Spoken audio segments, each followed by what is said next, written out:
Baik, Assalamualaikum warahmatullahi wabarakatuh. Salam sejahtera untuk kita semua. Terima kasih yang saya hormati, yang kami hormati teman-teman pers ya, teman-teman media. Jadi memang hari ini klien kami, Farwenda, sebagai warga negara Indonesia yang baik, ya, telah datang ke Polda Metro Jaya, ya, unit cyber, ya, terkait dengan akun TikTok yang dulu pernah viral, ya, yang melakukan fitnah terhadap klien kami dan anaknya, ya, Thalia. Ya, jadi ini adalah laporan dari RO, ya, laporan dari RO.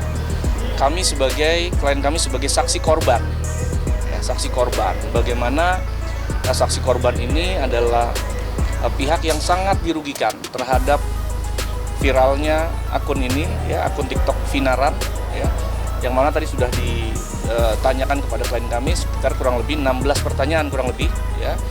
Lalu juga kami berbicara dengan penyidik juga. Kami sangat berharap bahwa pelakunya bisa ditemukan, ya. Memang progres dari case ini juga sudah cukup baik, ya. Jadi akun Vinaran ini sudah dipanggil juga, sudah diperiksa.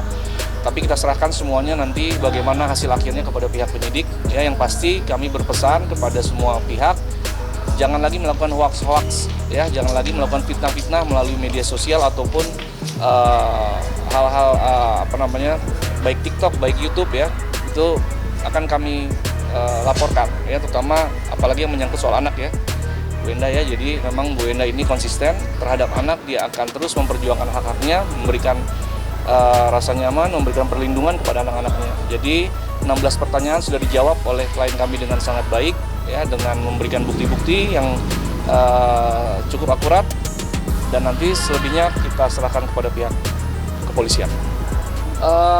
Mungkin teman-teman lebih tahu lah, ya, tapi setahu kami setelah kami melakukan tindakan semuanya sudah berkurang, ya, alhamdulillah, ya.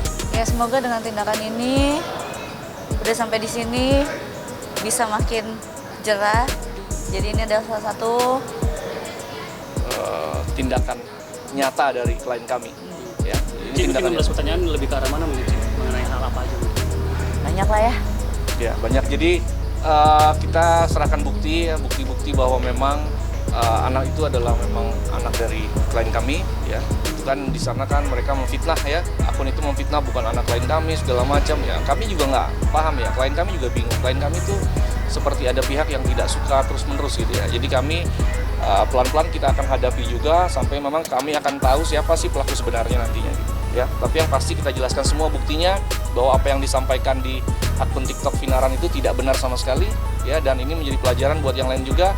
Jangan asal bicara dan jangan melakukan fitnah-fitnah, ya.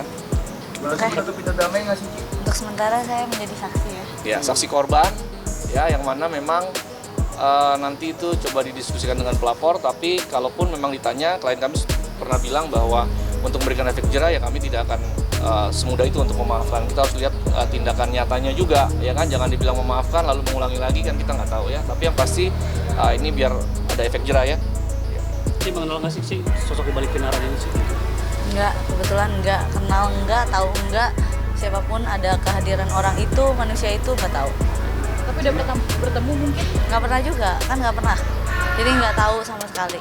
Ya seneng lah, tapi jujur ini Belum juga, ya, karena belum ditangkap pelakunya, ya. ya, tapi jujur ini pertama kalinya aku ke sini. Jadi aku lumayan deg-degan sebenarnya, tapi ya untuk anak apapun dan lama-lama kan capek juga, ya, kalau diomongin terus, ya. Jadi kayaknya harus ada tindakan nyata supaya hoax itu tidak makin bertebar. Ya. Ya, kita... Jadi begini, ini belum final. Jadi memang tadi kita diskusi dengan penyidik bahwa Vinarannya sudah pemilik yang membuat akunnya sudah diperiksa, tapi ternyata informasinya adalah dia sempat menjual handphone itu, ya. Lalu siapa yang menggunakan setelah itu ini lagi dicari, ya. Jadi kita tunggu lagi. Tapi sekali lagi kami terima kasih kepada pihak kepolisian yang serius menangani perkara ini. Tapi besar harapan kami untuk mendapatkan pelaku sebenarnya. Jangan selesai sampai di sini karena efek jerah ini harus ada kepada pihak-pihak itu, ya. Nanti bagaimana setelah ditangkap baru duduk bersama dengan kami untuk bagaimana apakah dimaafkan oleh klien kami, itu nanti urusan nanti. Tapi kami berharap kita dapat dulu siapa pelaku sebenarnya. Kita lihat nanti. kita lihat nanti aja. Talia gimana Bun? Talia sempat tahu nggak sih atau gimana? Kalau dia emang ada pembatasan main sosmed, tapi kan orang di sekitar dia main sosmed ya gitu. Maksudnya saya bisa jaga dia, tapi saya nggak bisa jaga lingkungannya dia, ataupun mungkin teman-temannya dia, atau orang yang tiba-tiba ketemu dia, nanya-nanya dia gitu. Jadi ya saya memberikan dia pengertian juga, dan yang pastinya kenapa saya bisa sampai ada di sini ya karena saya mau anak saya tahu gimana pun saya pasti akan ngebelain anak saya, dan saya akan ngeluarin fakta-fakta yang benar gitu. Jangan ntar berita hoax ini itu, ntar anak saya dikatain orang, ntar anak saya malah terganggu secara psikologis, ya saya nggak mau. Terganggu seperti artinya Talia psikologis? Ya saya sangat menjaga sih, dijelasin secara perlahan, dan untungnya dia selalu ngomong apa aja yang dia dapat beritanya gitu. Jadi ya cukup sekedar apa yang dia dapat saya jelaskan saja. Jadi kalau misalnya sekarang umurnya menurut saya belum cukup saya menjelaskan apa berita di luar sana yang sangat kejam ini, ya kan? Jadi perlahan aja. Perlu pendampingan ini nggak psikolog gitu untuk? Psikolog ada? Sudah. Pendampingan berapa lama selama ini? Masih rutin. Ya, Ada ya? terima kasih. Udah ya? Terima kasih ya. Bang, buktinya apa? Thank Tadi you. bawa Ya, LSD-nya. saya antar dulu.